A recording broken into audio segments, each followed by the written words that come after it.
I think the first great test of this new administration we have is going to be dealing with this issue. I don't think it was a coincidence that only days after the USS Fitzgerald was attacked and removed from the region, that the North Koreans displayed a massive quantum leap in their ability to launch an ICBM.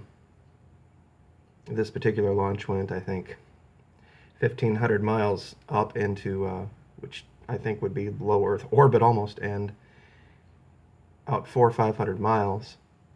And even experts said it probably has the ability to reach out 4,200 miles. We did another video where the Fitz was hit, it was almost straight line, lying along a straight line right from the launcher right to Hilo, Hawaii. And one mistake I think that some people make when they think about this and they analyze this is they use American values and thought processes in trying to evaluate the behavior of a man like Kim Jong-un or Il, I forget which one this one is, but they don't think like we do. They don't carry the same values that we do. They're apocalyptic. They are not necessarily worried about what world opinion would be in this. The kind of people that they consort with would applaud launching a weapon like this and killing millions of innocent people, possibly.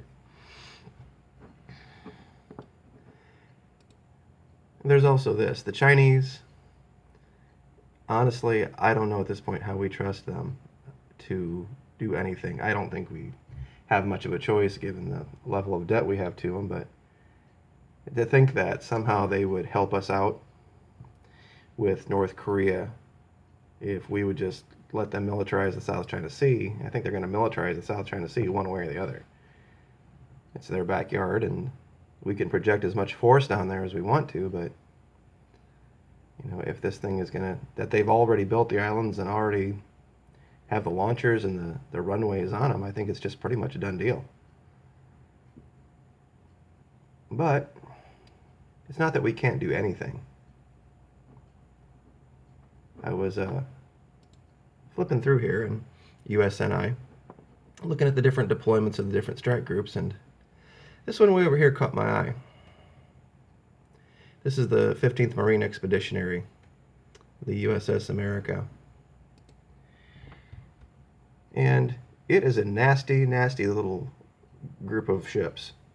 It has some incredibly powerful capabilities, and as I was reading through here and some of the details, a couple of things stuck out to me. Now, I don't know that they're necessarily planning on putting any real boots on the ground in North Korea unless it would be to paint a target with lasers. But they do have this little guy here in the background, and that's an F-35B. And an F-35B could make its way through North Korean airspace pretty easily and knock out the launch sites and the facilities used to research ICBMs and probably make it back to the carrier without any muss or any fuss.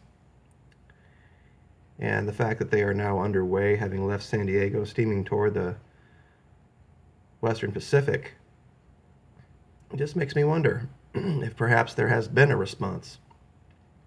And that's what all this silence has been about. And maybe in the next, 4 to 6 weeks, maybe not that much, we might see on the news a little interruption. Maybe the president speaking, saying that he had ordered in the early morning hours of some particular night over there a strike group to go in and knock out these launch sites. And they have been determined. And they know where they are, especially this last one. And even if it wouldn't be a blow that would stop North Korea from pursuing it, we could definitely throw them back 10, 15, 20 years. It's not like they have huge financial resources at their disposal to just build and fix things. 88% of their trade comes from China. They're an incredibly poor nation. It's taken them till 2017 to reach where the U.S. was in World War II-ish as far as technology goes.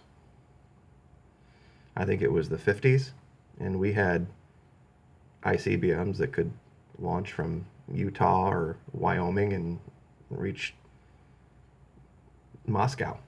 So that's how far behind us they are. So it's, you see, the problem with groups like this is we have to be right 1,000 times. They only have to be right once. It's the same issue with terrorism. You know, you stop tons and tons and tons of them, it never makes the news. But one of these missiles, even if one of these missiles made it halfway across the Pacific before it got intercepted, that would be a huge deal. That would be the end of any misconception we have that we're not already at war with groups of people around the world. But the asset that could be brought to bear, this F-35, is an incredible aircraft. It really is. There's nothing in the world like it. It has electronics warfare on board. It is truly a stealth aircraft. Very, very few systems in the world could pick this thing up in time to do anything about it. Even if the Chinese saw it, I don't know. I don't know if they would be willing to put a J-8 up against one of these things. It would really depend on how it's configured. You know, if this thing's configured as a bomber, as an attack aircraft, I'm sure there's a lot of people in my audience who can probably, down in the comments section, enlighten us to the different variants of this and how they would match up against the J-8, the Chinese workhorse aircraft. So anyway, this is kind of what I wanted the channel to take a turn to. We could debate the issues about the Fitzgerald until we're blue in the face, but until we get some more definitive, concrete evidence or proof, or somebody comes forward and reveals something, I don't want the channel to turn into this thing where we eat our young, so to speak. If anybody wants links to any particular topic that we have discussed, all the way from electronics warfare to the mechanics of this alleged collision, the underwater damage, I've done 30-something videos, and I'm sure I can provide that for you. Just ask, and I will direct you where you need to go. So thank you so much for the support. The channel is doing great. Subscribership continues to go forward, and that's about you guys. The polite, intelligent, thoughtful, informed conversation that goes on in our comment section, I think, is unrivaled on YouTube. So we will see you next time. Thank you very much.